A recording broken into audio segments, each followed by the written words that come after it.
The wind outside the castle walls moves through the valley with a hollow sound, brushing against the rough limestone that has stood for 300 years. But inside the chamber, the air is still and heavy with the scent of dried lavender and wood smoke.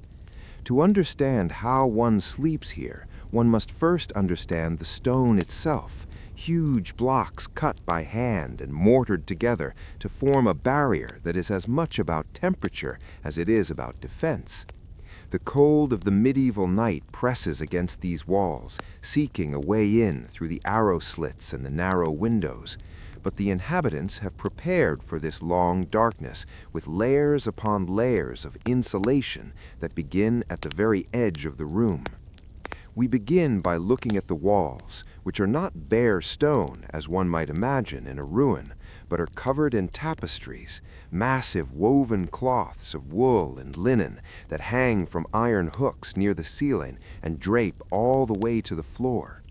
These tapestries are not merely decorative, they are the first line of defense against the chill of the stone, creating a dead air space between the freezing wall and the interior of the room, trapping a thin layer of air that acts as a buffer against the external temperature. The fibers of the tapestry are thick and dense, depicting hunting scenes or geometric patterns in faded greens and reds, and they absorb the dampness that might seep through the masonry. Moving inward from the walls, we notice the floor is not bare flagstone, but is covered in a thick layer of rushes, dried grasses and reeds gathered from the riverbanks in late summer and spread across the floorboards to create a soft, organic carpet that insulates the feet from the ground below. In some chambers, woven mats of straw are placed over the rushes, adding yet another layer of separation between the sleeper and the cold foundation of the castle. The room is dimly lit by the dying embers of a fire in the hearth, a wide stone fireplace where a large log of oak has been burning slowly for hours, turning into a bed of glowing red coals that radiate a gentle, consistent heat into the room. The smoke rises up the chimney, drawing a draft, but the design of the fireplace is such that the heat is thrown forward, warming the air that circulates slowly around the heavy wooden furniture. The center of this system of warmth is the bed itself, a massive piece of furniture that is built like a room within a room. The bed frame is carved from solid oak, heavy and sturdy, raised high off the floor to avoid the coldest drafts that settle near the ground. The mattress is not a single piece, but a collection of layers, starting with a base of tightly woven ropes that form a grid to support the weight of the sleeper. On top of these ropes lies a straw tick, a canvas bag filled tightly with fresh straw that has been beaten to soften the stalks, providing a firm but insulating base that holds the sleeper's body heat. Above the straw tick is the feather bed, a luxurious layer filled with the down of geese or ducks, fluffed to trap air within the feathers, creating a pocket of warmth that molds to the shape of the body. The sheets are made of heavy linen, spun from flax and woven on a loom until the fabric is smooth and cool to the touch, but quickly warming as it absorbs the heat of the person lying upon it. Over the sheets are piled blankets of woven wool, thick and scratchy, processed from the fleece of sheep that graze on the high hills, the lanolin left in the wool making it slightly water-resistant and incredibly warm. These blankets are heavy, weighing down on the sleeper, providing a sense of security and a physical barrier against the air of the room. The most critical element of the bed is the canopy and the curtains, heavy velvet or thick wool drapes that hang from the tester above the bed and can be drawn completely shut, enclosing the bed on all four sides. When these curtains are closed, they seal the bed off from the rest of the room, creating a microclimate where the temperature is significantly higher than the ambient air of the castle. The breath of the sleeper warms this small enclosed space, the heat trapped by the heavy fabric of the curtains, preventing it from dissipating into the larger, colder chamber. Before entering this sanctuary, the bed is warmed by a warming pan, a brass or copper container filled with hot coals from the fire and sealed with a perforated lid.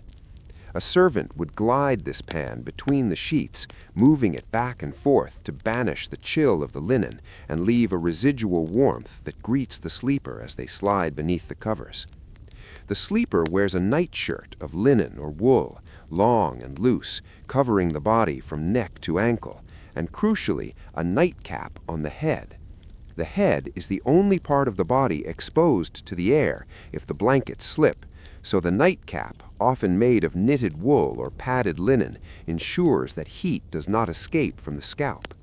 In the deep winter, fur becomes essential, and heavy pelts of wolf, bear, or sheepskin are thrown over the wool blankets, the dense fur trapping even more air and adding a weight that is comforting and impenetrable to the cold. Often, sleep is not a solitary activity, as body heat is the most efficient heater available, so family members or servants might share the large bed, their combined warmth raising the temperature inside the closed curtains to a comfortable level. Even small dogs might be allowed onto the foot of the bed, their curled forms acting as living water bottles against the sleeper's feet. The silence of the castle at night is profound, the thick stone walls blocking out the noise of the wind and the world outside, leaving only the sound of the crackling fire and the rhythmic breathing of the sleepers. The air inside the curtains becomes stuffy and warm, a stark contrast to the frost that forms on the glass of the window panes, or the draft that whistles through the keyhole of the heavy wooden door. The process of sleeping is a passive engagement with thermodynamics, a reliance on the properties of natural materials like wood, wool, straw, and feathers to create a barrier against the elemental cold. There is no thermostat to adjust, only the physical layering of insulation, the adding of another blanket, the tightening of the bed curtains, the wearing of thicker socks. The darkness is total, as candles are expensive and extinguished before sleep to prevent fire, so the sleeper floats in a void of black warmth, disconnected from the visual world. The smell of the room is a mix of the herbs strewn on the floor, the wood smoke, the wool of the blankets, and the faint scent of beeswax. The time seems to slow down in this environment, the night stretching out in a long, unbroken span of rest, interrupted only by the turning of the body or the adjustment of a pillow. The pillow itself is a bolster, a long, firm cylinder filled with straw or feathers, propping the head high up, as it was believed that sleeping completely flat was unhealthy.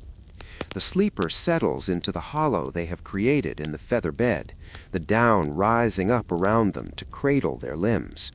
The weight of the covers restricts movement, encouraging a stillness that leads quickly to deep sleep. Outside, the sentries walk the battlements, wrapped in cloaks, their breath steaming in the icy air. But inside the keep, in the heart of the fortress, the temperature is regulated by the thermal mass of the structure and the careful management of textiles. The castle, often thought of as a cold and stony place, is actually a complex machine for living, where every rug, every curtain, and every shutter serves a purpose in the battle against the winter. The wooden paneling that lines the walls of the wealthier chambers acts as yet another insulator, the wood warmer to the touch than stone, and provide an air gap behind it.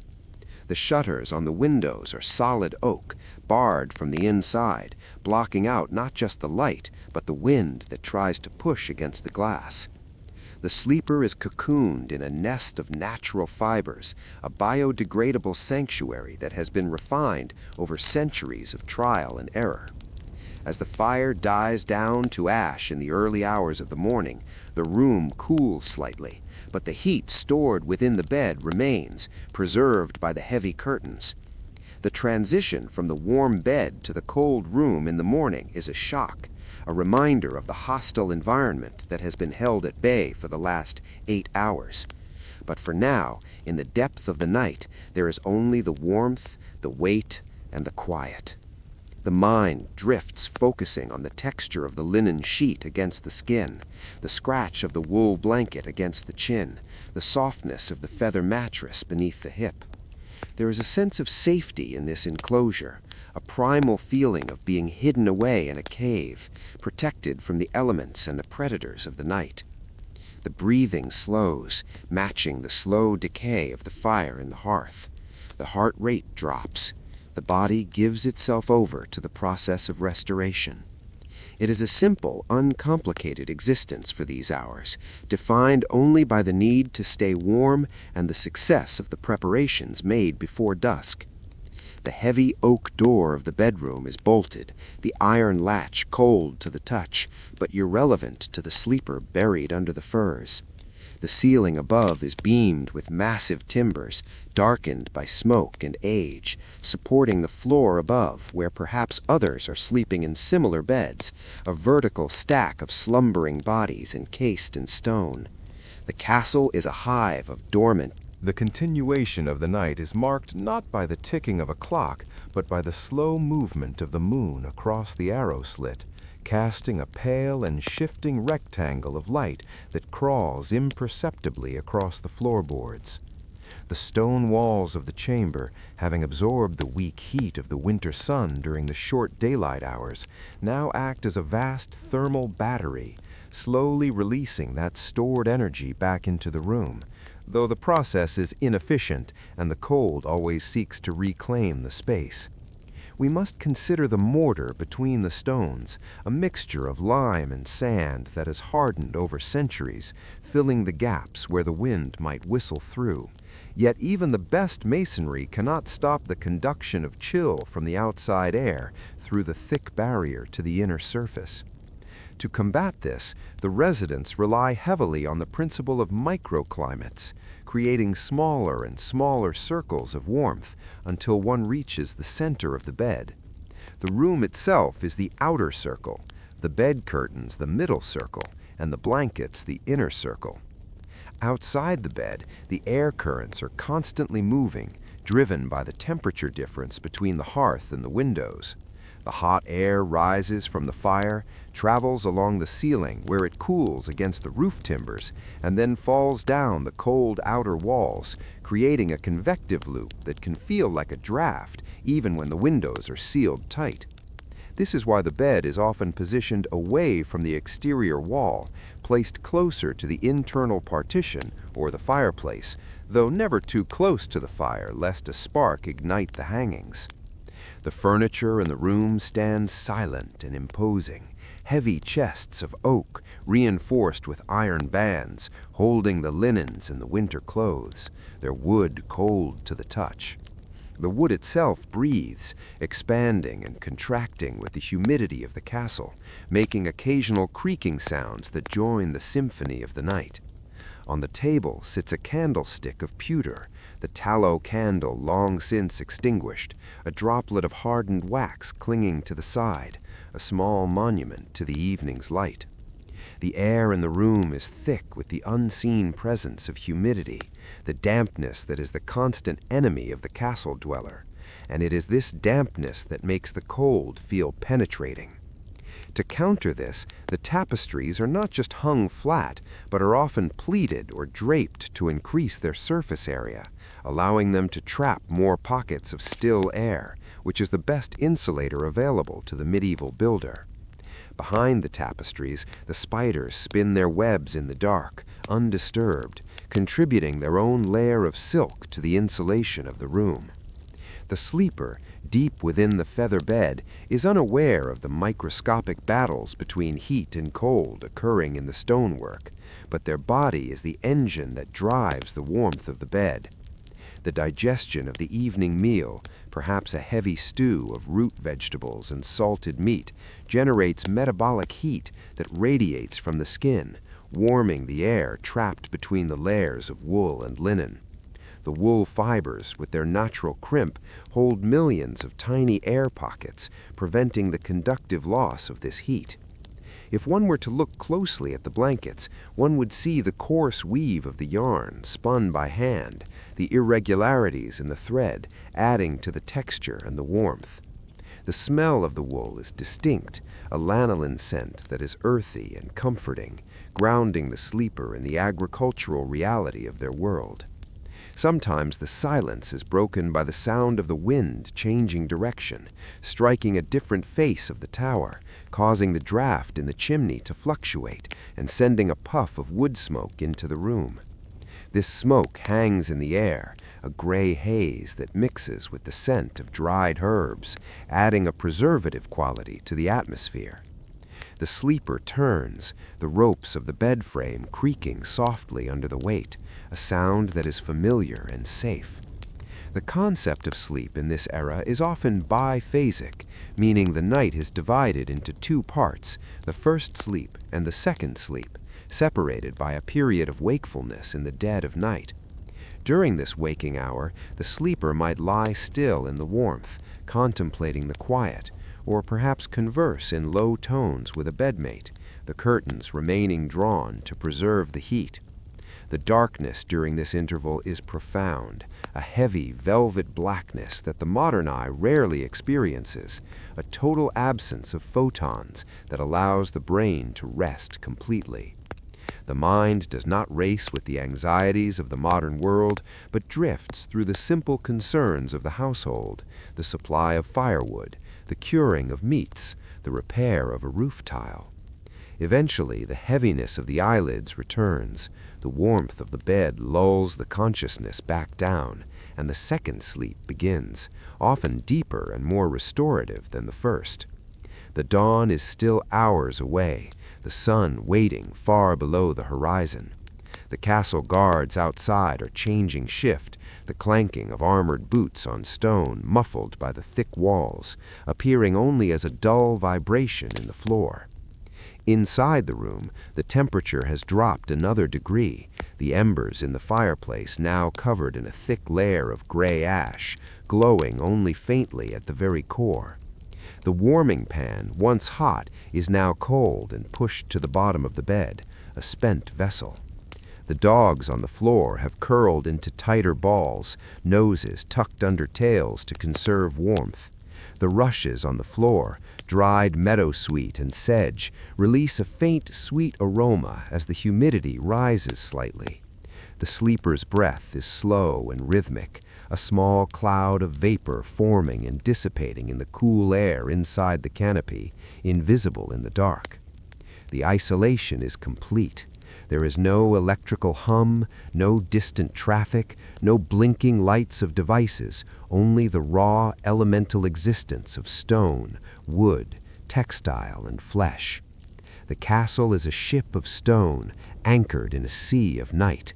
The sleeper is the cargo, precious and protected.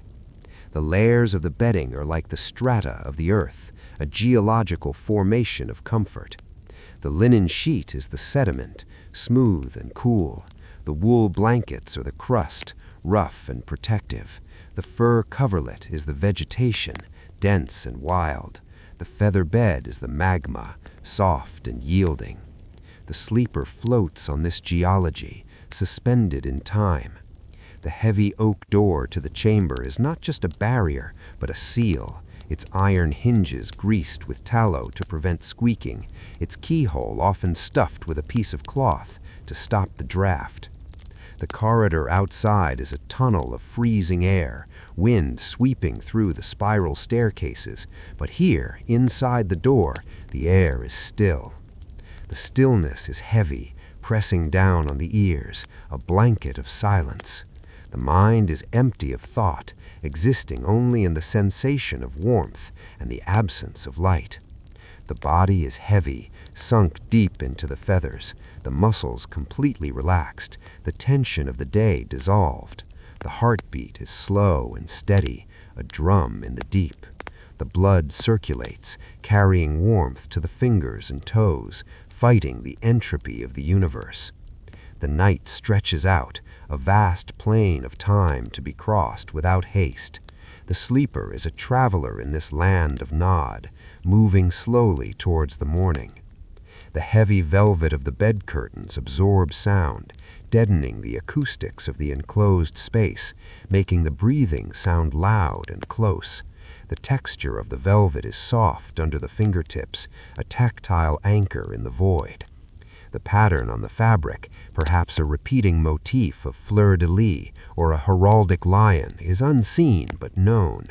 The knowledge of the room's layout is etched in the mind, the distance to the door, the position of the window, the location of the chamber pot, all mapped out and unnecessary to visit. The sleeper stays put. The warmth is too valuable to leave. The cold is a predator waiting outside the curtains. The bed is the fortress within the fortress. The engineering of the bed is simple yet perfect. A frame, a support, a mattress, a covering, evolved over thousands of years to serve this one purpose. The sleeper is the beneficiary of this evolution. The night deepens. The stars wheel overhead, cold and distant points of light in the freezing void of space, indifferent to the sleeper. The moon sets, plunging the world into absolute dark. The owl hoots in the castle woods, a lonely sound that barely penetrates the stone. The sleeper does not hear it. The sleep is a deep ocean, and the sleeper is a diver on the bottom, moving slowly through the pressure and the dark. The dreams are slow and abstract, shapes moving in the mist, memories of the summer sun, the smell of cut grass, the heat of the noonday. The body twitches slightly, a muscle releasing tension. The jaw relaxes. The tongue rests on the roof of the mouth. The forehead is smooth. The night is a healing balm, applied in a thick layer over the consciousness. The hours pass without measurement.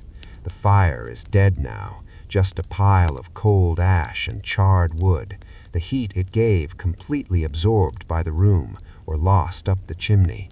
The stillness is not empty, but full of the heavy presence of the stone itself, which surrounds the sleeper like the walls of a cave, a man-made cavern hewn from the quarry and stacked with geometric precision to defy the elements. To understand the thermal dynamics of this room, one must consider the sheer mass of the walls, which, in a fortress of this magnitude, can be up to 10 feet thick at the base, tapering slightly as they rise, but maintaining a width that renders them almost impervious to the rapid fluctuations of the outside temperature. This phenomenon is known as thermal lag, a process where the stone absorbs the cold of the winter air on its exterior face, but the density of the material is so great that it takes many hours or even days for that cold to travel through the masonry to the interior surface. By the time the cold reaches the inside, the weather outside may have changed, or the fires within may have counteracted the drop in temperature, creating a stable, if cool, environment that avoids the sharp spikes of freezing that occur in a wooden hut or a tent. The sleeper is protected by this geology, this mountain of organized rock that stands between the fragile human body and the biting wind of the valley. Above the chamber lies the ceiling, which is also the floor of the room above, or perhaps the attic, a space often filled with old timber and dust, where the air is stagnant and acts as yet another layer of insulation. If the room is on the top floor, the roof above is likely covered in slate tiles or sheets of lead, materials that conduct the cold but are pitched steeply to shed the snow. However, when a heavy snow falls and remains on the roof, it acts paradoxically as a blanket, the layer of snow trapping air against the tiles and preventing heat from escaping the castle. So a white roof often means a warmer keep. The timbers that support this roof are massive beams of oak, darkened by age and hardened to the consistency of iron, absorbing the moisture of the centuries and holding the structure together against the weight of the winter storms. Inside the bedchamber, the air is stratified, the warmest air pooling near the ceiling beams, where it does little good for the sleeper below unless the bed is raised high on a dais.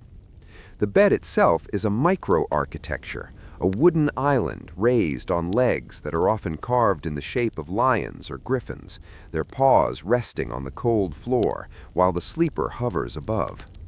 The space under the bed is not empty, but often used for storage, perhaps holding a trundle bed for a servant or a chest of linens, these objects blocking the airflow beneath the mattress and reducing the cooling effect of the drafts that crawl along the floorboards. The floorboards themselves are wide planks of oak or elm, polished by generations of feet, the gaps between them filled with dirt and wax, which seals the room against the air from the cellar or the room below.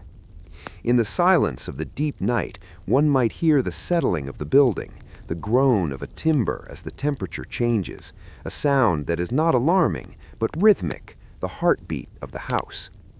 The sleeper's body has adjusted to the temperature, the metabolism slowing down to a state of hibernation-like efficiency, the blood concentrating in the core to keep the vital organs warm, while the extremities are kept comfortable by the heated brick or the wool socks.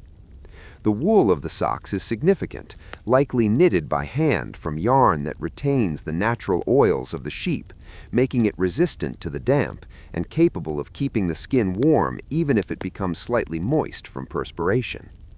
The sensation of the wool against the skin is rough but reassuring, a constant tactile reminder of the protection being provided. The layers of the bedding are heavy, their weight pressing down on the chest and legs, restricting movement and promoting a sense of paralysis that is conducive to dreaming. The top layer might be a coverlet of tapestry or a quilt of velvet, dense and heavy, purely for trapping the air and adding mass to the insulation system. Beneath that are the blankets of coarse wool, then the finer blankets of soft wool, then the linen sheets, which are changed regularly and smell of the lavender in which they were stored. The scent of lavender is not just pleasant but practical, believed to repel moths and insects that might otherwise inhabit the bedding, ensuring that the sanctuary remains clean. The pillow is high and firm, propping the head up so that the airways remain clear and the blood does not rush to the head, a position considered vital for health in the medieval medical tradition. The nightcap is pulled down over the ears, sometimes tied under the chin, framing the face in a soft oval of fabric that prevents the heat from radiating off the top of the skull, which is the most exposed part of the body. The sleeper breathes in the cool air of the room, but exhales warm air into the enclosed space of the canopy, slowly raising the humidity and temperature within the curtains until it reaches a comfortable equilibrium. The curtains themselves are lined, a double layer of fabric with air trapped between, effectively a double-glazed window made of cloth. The rings of the curtains on the iron rod are silent now, having been drawn shut hours ago, but in the morning they will rattle as the world is let back in. For now, the world is shut out. The darkness is a physical substance, a thick fluid that fills the room and presses against the eyes. There is no light pollution, no glow from a city on the horizon, only the absolute black of nature, which allows the pineal gland to produce melatonin in abundance, ensuring a sleep that is chemically pure and deep. The mind moves through the landscape of dreams, unencumbered by the sensory input of the waking world. The concerns of the day, the harvest, the hunt, the court, are suspended in this amber of rest. The castle is a machine for survival, and the bed is the engine room of sleep. The walls of the castle are sweating slightly, the condensation forming on the cold stone as the warmer air of the interior meets the freezing surface. But the tapestries prevent this moisture from entering the air of the room, wicking it away or holding it until it evaporates in the warmth of the day. The ecosystem of the room is balanced and slow. The fire in the hearth has turned to a mound of gray ash with a dark red heart, putting out a very low infrared heat that barely reaches the bed but keeps the air from freezing completely. The chimney breast, a massive structure of stone, has absorbed the heat of the fire for hours and now radiates it back into the room, a slow release of energy that lasts until dawn. The iron dogs in the fireplace, shaped like towers or beasts, are cooling with ticking sounds as the metal contracts. The soot in the chimney creates a layer of carbon that insulates the flue, letting the heat in the stone rather than letting it escape up to the sky. Every element of the room, from the soot to the silk, plays a part in the preservation of calories. The sleeper turns onto the other side, the feathers of the mattress compressing and reshaping to accommodate the hip and shoulder, the air rushing out of the tick with a soft sigh, and then slowly returning as the body settles. The straw in the lower mattress rustles faintly, a sound of the fields and the summer harvest brought inside for the winter. The connection to the land is never lost, even in the stone tower, for the bed is made of the land, of wood and grass and wool and bird. The sleeper is resting on the produce of the estate, supported by the economy of the fiefdom. The night wears on, stretching towards the morning, but showing no sign of hurry. The temperature outside drops to its lowest point, the trees in the orchard cracking with the frost, the water in the trough freezing into a solid block. But inside the curtained bed, the climate is tropical compared to the exterior. The sleeper is an island of warmth in a sea of cold. The stillness is profound, a silence that has weight and texture. The air is still, the dust motes suspended and motionless in the dark. The breathing is the only clock, the heart is the only drum, the blood is the only river. The mind floats on the surface of the deep, occasionally dipping below into the unconscious, then drifting back up to the border of wakefulness before sinking again. This is the rhythm of the medieval night, a long, slow oscillation between states of being, unhurried by the demands of the minute hand. The dawn is a distant promise, a rumor of light that has not yet reached the eastern horizon. The stars rotate around the pole, a celestial mechanism that marks the passage of the seasons. The castle waits, the stone endures, the wood holds, the wool warms, the sleeper dreams, the silence deepens, the cold presses against the glass, but cannot enter. The sanctuary is secure. The night is a fortress, the bed is a keep, the body is safe, the mind is quiet, the soul is at rest, the breath is even, the pulse is slow, the world is far away, the peace is here, the warmth is here, the sleep is here, the time is now, the moment stretches, the dark is soft, the bed is deep, the rest is total. The silence is all. The door to the chamber is a barrier of solid oak planks, cut from the heart of the tree where the grain is tightest and most resistant to warping, bound together with horizontal iron straps that have been hammered flat by the blacksmith to sit flush against the wood. This door is not merely a partition, but a heavy seal that fits snugly into a stone archway, the gap between the wood and the stone minimized to the width of a hair to prevent the intrusion of drafts from the spiral staircase beyond. The staircase acts as a chimney in reverse, channeling the cold air from the roof down into the depths of the castle, making the corridor a place of biting wind and echoing footsteps, but the door stands firm against this vertical river of air. The iron latch is cold, a piece of forged metal that freezes the skin upon contact, but it is untouched by the sleeper who lies buried under layers of animal warmth. The keyhole, a small tunnel through the wood and iron, is often plugged with a twist of wool or a scrap of linen, a small but crucial detail in the defense against the winter.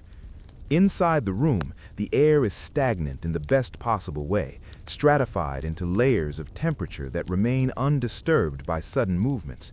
The dust motes that float in the air during the day have settled onto the floor, adding a microscopic layer to the rushes, a fine powder of limestone and fabric fibers that dampens the acoustics of the room even further.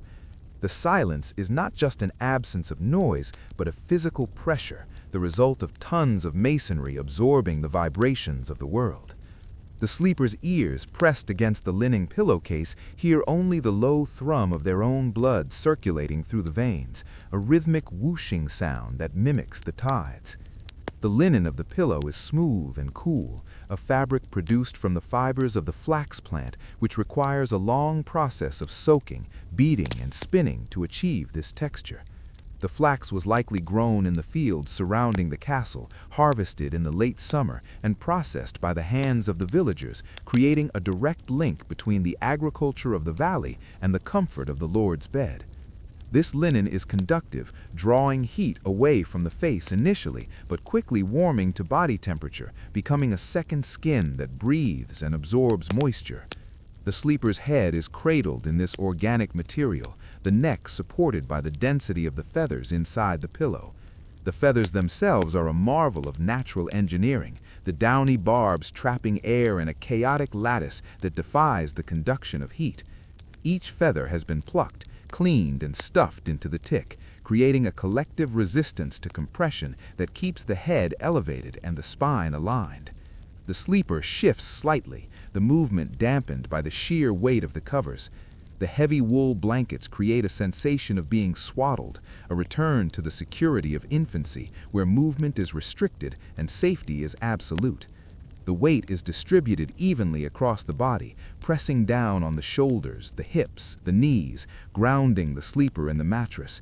This pressure is known to stimulate the parasympathetic nervous system, signaling the body to relax the muscles and slow the heart rate. The mind, receiving these signals of safety and heaviness, ceases to scan the environment for threats. There are no threats here, only the stone and the dark. The darkness of the room is absolute, the heavy shutters on the windows blocking out even the faintest glimmer of starlight. These shutters are made of the same heavy oak as the door, often reinforced with iron bars on the inside, locking the window into the stone frame. The glass in the window, if there is glass, is thick and uneven, filled with bubbles and waves, but tonight it is covered by the wood, creating a dead air space between the shutter and the glass, which acts as an additional layer of thermal insulation. The frost that forms on the outside of the shutter is thick and white, a crystalline coating that seals the wood grain. But inside the room, the air remains dry enough to prevent the damp from settling on the bedclothes. The tapestry on the wall, depicting a forest scene in muted greens and browns, acts as a thermal break, the wool threads capturing the radiant cold from the stone and preventing it from reaching the center of the room. The figures in the tapestry stand watch in the dark, frozen in their woven silence. The floorboards, wide and creaky during the day, are silent now under the weight of the stationary air. The space beneath the floor is filled with rubble and mortar, a solid foundation that prevents the cold of the earth from rising up too quickly. The sleeper's feet, the furthest point from the heart, are kept warm by the residual heat of the hot brick wrapped in flannel which was placed at the foot of the bed hours ago. Though the brick is no longer hot, it retains a temperature higher than the surrounding air, a warm stone in the valley of the bed. The sensation of the flannel against the soles of the feet is soft and dry. The sleeper's hands are tucked under the pillow or beneath the cheek, finding the warmest pockets of the bedding. The nails are pink, a sign of good circulation, the blood flowing freely to the extremities thanks to the conservation of core heat. The metabolic fire of the body burns slowly, consuming the energy of the evening meal to maintain the temperature of 98 degrees Fahrenheit in a room that may be closer to 45. This biological furnace is the only heat source that matters now. The room is a vessel for this heat. The canopy above the bed, the tester, is made of wood and covered in fabric, acting as a ceiling within a ceiling. It catches the rising warmth of the sleeper and holds it in the upper stratum of the bed enclosure, preventing it from dissipating into the high rafters of the chamber. This trapped pool of warm air hovers over the sleeper, an invisible blanket of gas that complements the wool blankets below. The physics of the bed are perfect. The convection currents are halted, the radiation is reflected, the conduction is minimized. The sleeper exists in a bubble of stasis. The passage of time is marked only by the slow digestion of the body and the creeping cold of the stones, which advances only inches through the walls over the course of the night. The morning seems an eternity away, a different era that belongs to the sun. For now, the world belongs to the moon and the frost. The castle is a dormant beast, its stone skin cold and hard, its wooden bones creaking in the wind, but its heart, the chamber, is warm. The servants in the lower quarters are also sleeping, likely huddled together for warmth in the great hall or the kitchens closest to the lingering heat of the cooking fires. The hierarchy of the castle is mapped out in temperature, with the warmest rooms reserved for the highest status, yet even the lord must rely on the simple physics of wool and straw. The sleeper takes a deep breath, the air entering the nose cool and crisp, traveling down the trachea to the lungs, where it is warmed and exchanged for carbon dioxide, which is exhaled back into the darkness. The rhythm of this exchange is the metronome of the night. In, out, cold, warm. The chest rises and falls against the weight of the blankets. The heartbeat is a slow, steady thudding against the mattress. The mind is a blank slate, wiped clean by the sensory deprivation. There are no colors in the dark. There are no sounds in the silence.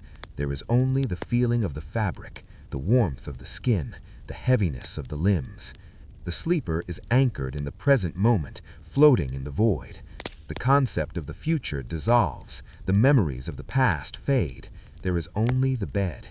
The bed is a raft on a calm sea. The darkness is the water. The silence is the sky. The sleeper drifts. The night is long. The rest is deep. The stone is patient. The wood is strong. The wool is faithful. The sleep is true. The walls hold back the wind. The roof holds back the snow. The door holds back the draft. The curtains hold back the cold. The sleeper is the center of the circle. The circle is unbroken. The warmth is contained. The night is quiet. The mind is still. The body is warm. The sleep continues. The straw inside the bottom mattress is not merely loose grass thrown into a sack, but carefully selected stalks of rye or wheat, which are hollow and tubular in structure, creating a natural honeycomb effect that traps air within the stem itself, adding a microscopic level of insulation to the macroscopic layer of the bed. This straw has been threshed and winnowed to remove the grain and the chaff, leaving only the clean golden tubes, which are then stuffed tightly into the canvas tick until the mattress is firm and thick, raising the sleeper several inches off the ropes. Over time, the straw breaks down and flattens under the weight of the body, so it must be stirred and fluffed by the servants during the day. But now, in the stillness of the night, it has settled into a stable shape that mirrors the contours of the sleeper. The scent of the straw is faint and dry, a smell of the summer fields preserved in the winter dark, mixing with the scent of the sweet woodruff and dried meadowsweet that is often scattered among the layers to keep the bedding fresh. These herbs release their volatile oils very slowly, triggered by the slight warmth and humidity of the body, creating a mild aromatherapy that has been used for centuries to induce relaxation and mask the stale odors of the enclosed room. The sleeper breathes in this complex bouquet of dried vegetation, the olfactory sense anchoring the mind in a place of safety and provision. The linen sheets, now fully warmed to the body's temperature, have lost their initial crispness and have become soft and pliable, following the folds of the limbs without resistance. The friction between the linen and the wool blankets above helps to keep the layers in place, preventing them from sliding off during the night, even if the sleeper turns. The wool itself is a marvel of biological engineering, the cuticle of the fiber composed of overlapping scales that lock together, trapping air and preventing the migration of heat away from the body. The lanolin that coats the wool is a natural wax secreted by the sheep, making the blanket slightly water-repellent and resistant to the dampness that pervades the stone castle. This lanolin also gives the wool a unique, slightly oily texture that feels substantial and protective. The heavy curtains of the bed are drawn so tight that not a breath of draft can enter, creating a cube of still air that is completely isolated from the convection currents of the larger room. Inside this cube, the acoustic environment is deadened, the heavy velvet absorbing the high frequencies of any sound, leaving only the low, dull thrum of the castle's structure. The stone walls of the castle are constantly settling, the mortar compressing under the immense weight of the masonry, causing the occasional groan or crack to echo through the fabric of the building. But these sounds are muffled by the time they reach the sleeper's ears. The silence is a protective layer in itself, a signal to the primal brain that there are no predators nearby, no movement in the brush, no threat to the tribe. The sleeper floats in this pool of silence, supported by the ropes, cradled by the feathers, warmed by the wool. The darkness is uniform and complete, the absence of light removing the primary stimulus for the brain, allowing the visual cortex to power down. The eyes, though open, would see nothing, so they remain closed, the eyelids heavy and relaxed. The muscles of the face, often tense during the day with the expressions of social interaction, are now completely slack, the jaw unclenched, the forehead smooth. The neck muscles, which hold the heavy head up all day, are finally relieved of their duty by the firm bolster pillow. The spine decompresses, the fluids in the intervertebral discs slowly replenishing after the compression of the day's gravity. The body lengthens slightly in the bed, stretching out into the available space. The toes, tucked deep into the warmth of the foot of the bed, are mobile and warm, wiggling occasionally against the linen. The sensation of the heavy covers is a constant pressure, a tactile reassurance that the barrier against the cold is intact.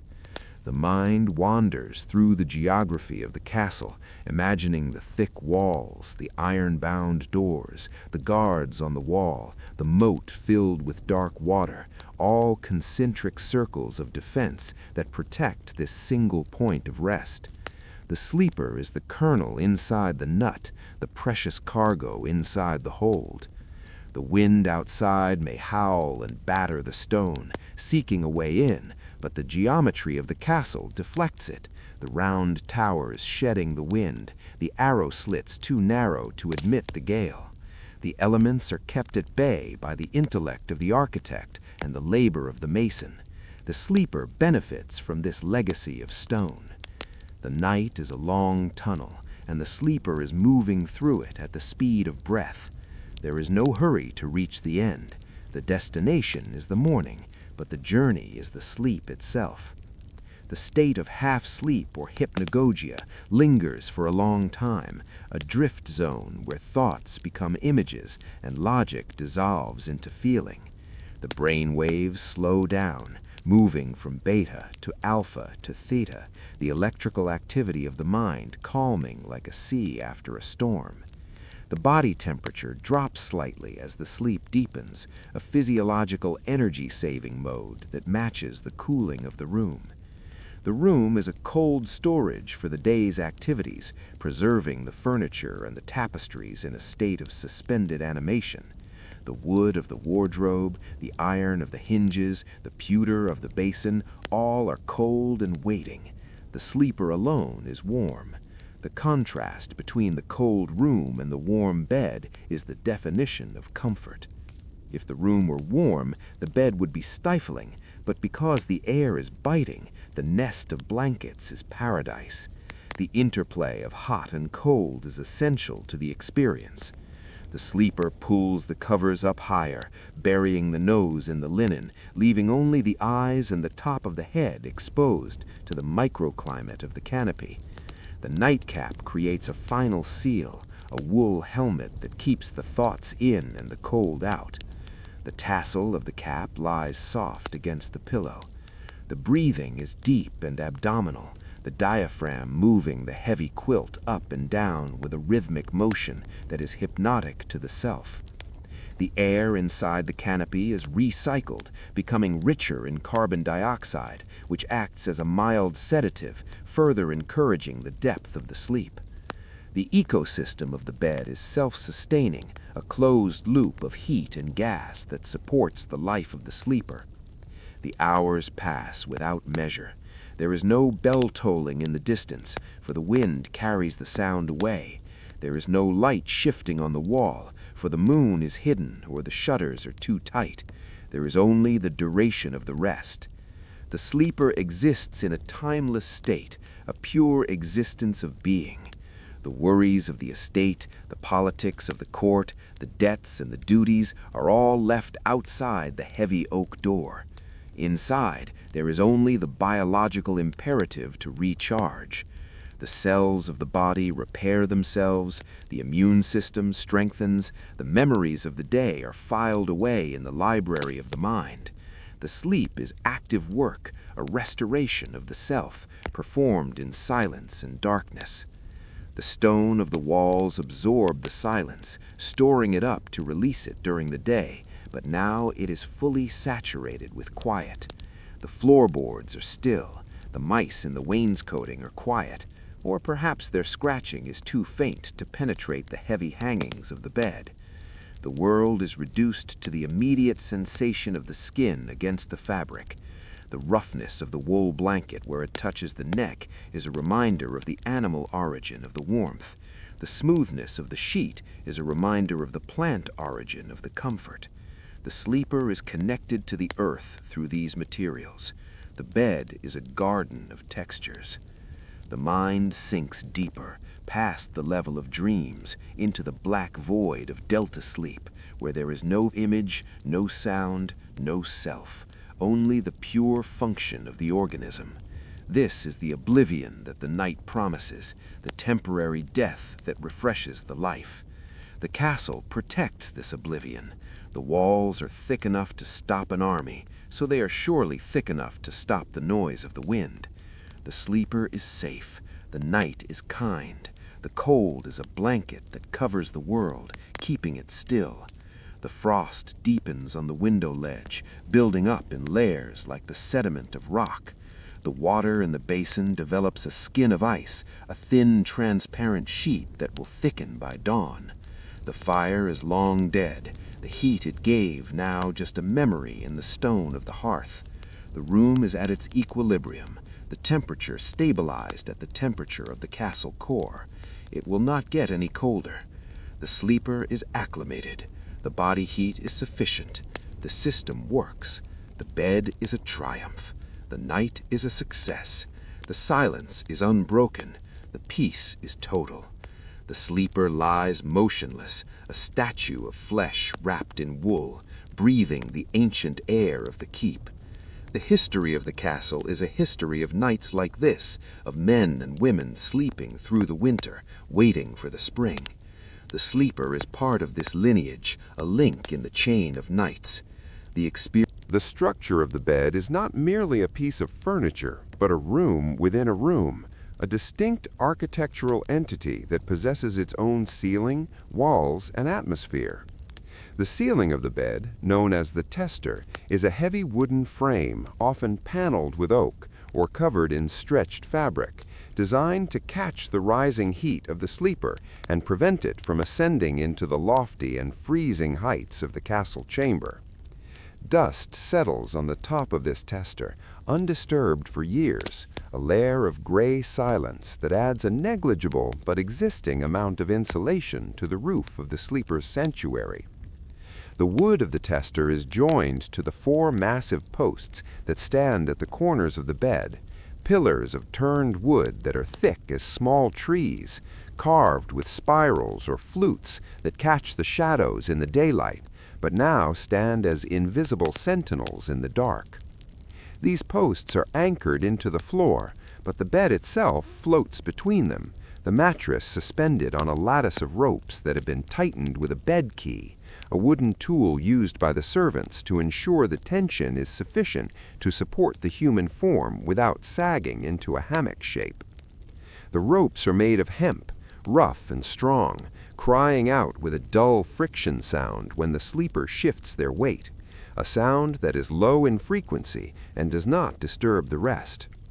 The knotwork of the ropes is a specific craft, a pattern of squares that distributes the weight evenly, ensuring that no single point bears the brunt of the load. Over these ropes lies the canvas of the straw tick, a fabric that is woven tightly to prevent the sharp ends of the straw from poking through to the sleeper's back. The straw itself has been selected for its resilience, the stalks of the grain crop preserved and dried, retaining a faint, sweet agricultural scent that permeates the room, a reminder of the summer harvest that sustains the castle through the winter. The feather bed on top is the luxury item, a sack of immense proportions filled with the down of thousands of birds, a collection of soft filaments that trap air more efficiently than almost any other natural material. The feathers have a natural curve which creates a springy resistance, pushing back against the weight of the body and filling in the hollow of the lower back and the curve of the neck. The sleeper is not lying on the mattress, but in it, the feathers rising up around the sides of the body to cradle it in a soft embrace. The heat of the body warms the air trapped in the down, and because the down is so dense, the air cannot circulate, meaning the heat stays exactly where it is needed, against the skin. The linen sheets are the interface between the body and the insulation, a fabric that is smooth and cool to the start, but which quickly matches the skin's temperature. The flax fibers of the linen are long and strong, spun into a thread that is durable and absorbent, wicking away the insensible perspiration that the body produces even in sleep. The weave of the linen is plain, a simple over-under pattern that creates a flat surface, unlike the complex twill of the wool blankets above. The blankets are the engine of warmth, heavy slabs of woven sheep's wool that press down with a reassuring weight. The wool has been fulled, a process of beating and felting the fabric in water to shrink it and close the gaps between the threads, making it windproof and incredibly warm. The nap of the wool is raised, creating a fuzzy surface that holds even more air. The edges of the blankets are hemmed with simple stitching, the work of seamstresses who sat by the window light months ago, their labor now keeping the sleeper alive in the deep freeze of the night. The pile of bedding is often topped with a coverlet or a counterpane, a decorative layer that serves as the final barrier to the room, often lined with fur or heavy baize. The sleeper's feet are the most vulnerable part of the body, far from the central heat of the heart, so they are buried deepest in the layers, often resting against a bolster or a folded blanket placed at the foot of the bed to shorten the length of the sleeping area and reduce the volume of air that needs to be heated. The darkness in the room is not empty, but filled with the invisible presence of the cold, a physical force that presses against the outside of the curtains. The curtains are the walls of the fortress, made of serge or velvet, fabrics chosen for their density and weight. They hang from iron rings that slide on iron rods, the metal cold and silent. The overlap of the curtains is critical. A gap of even an inch would allow a stream of cold air to pour in like water, so they are pinned or weighed down to ensure a perfect seal. Inside this fabric box, the air is still and humid, a microclimate that is distinctly tropical compared to the Arctic conditions of the stone chamber. The sleeper breathes this humid air, which is easier on the lungs than the dry, biting air of the outside. The rhythm of the breath is the only movement in the room. The chest rises, pushing up the weight of the wool. The chest falls, the wool settling back down. The heart beats slowly, a pump working at minimum capacity, circulating the warm blood to the fingertips and the toes.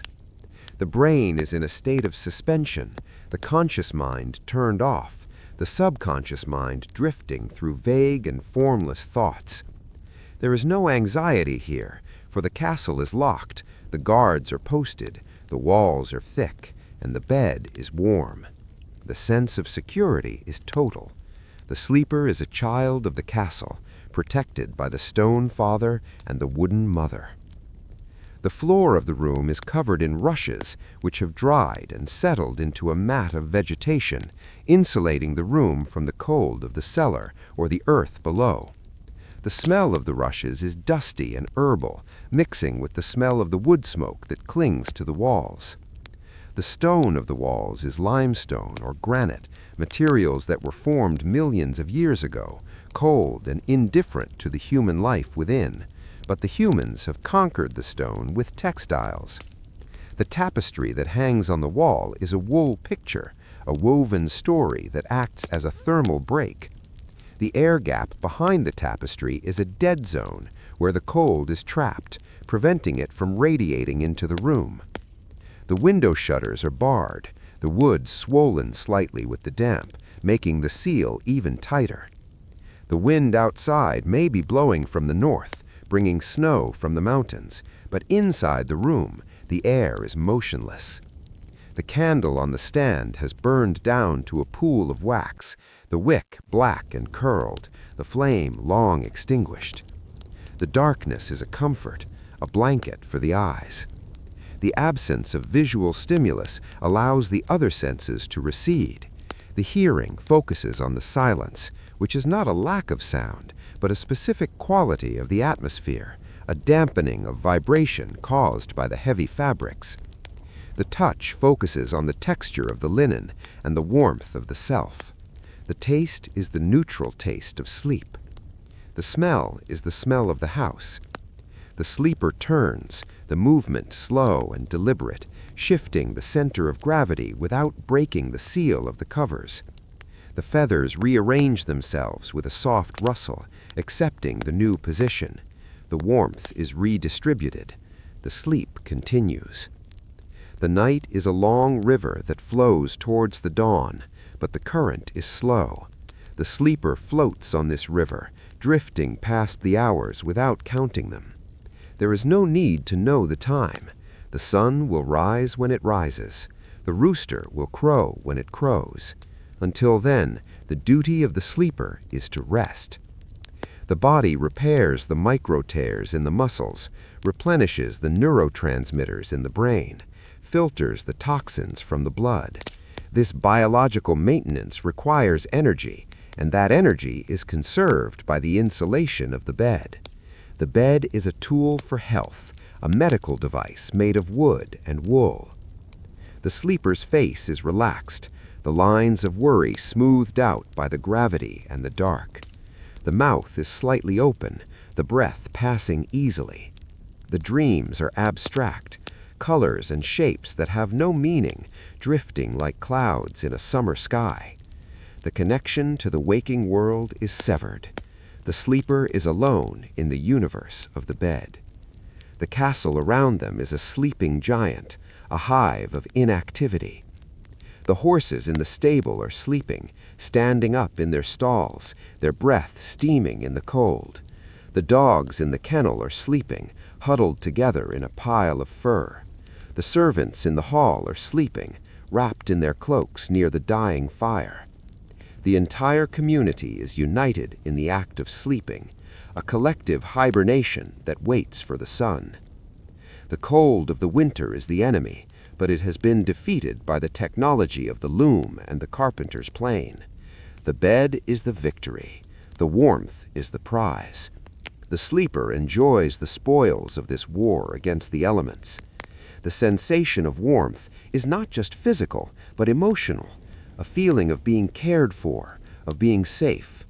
The heavy blankets are a hug that lasts all night. The pillow is a caress. The darkness is a shield. The silence is a song. The sleeper sinks deeper, past the dreams, into the nothing. The silence of the room is not a void, but a substance that seems to thicken as the night progresses, a heavy acoustic dampening caused by the sheer density of the materials that enclose the sleeper.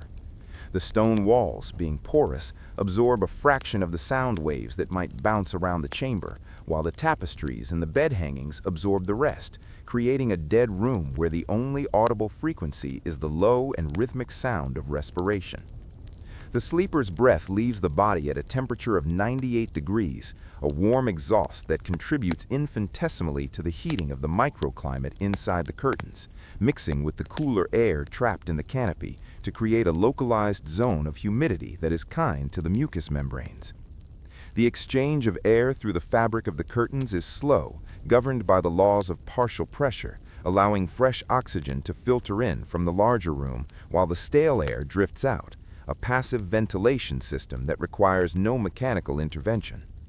The wood of the bedposts, ancient oak turned on a lathe centuries ago, stands cold and rigid, the grain running vertically from the floor to the tester, carrying the load of the roof above the sleeper. This wood has seasoned over generations, losing its moisture content until it is hard as bone, reacting only slightly to the seasonal shifts in the castle's humidity. If one were to touch the post in the dark, it would feel smooth and cold, a stark contrast to the warmth of the wool inside the sanctuary. The sleeper does not touch the post, centered as they are in the sea of feathers, floating in the middle of the mattress to avoid the edges where the cold might seep in. The position of the body is one of total surrender to gravity, the spine straight, the limbs heavy, the head supported by the bolster, which is a cylinder of linen filled with straw or perhaps horsehair, distinct from the softness of the feather pillow. The horsehair is springy and allows for airflow, keeping the neck cool while the rest of the body remains hot, a thermoregulatory balance that prevents sweating, which would be dangerous in the cold. The blankets are tucked in firmly at the sides and the foot, creating a seal that prevents the bellows effect of cold air being sucked in when the sleeper moves.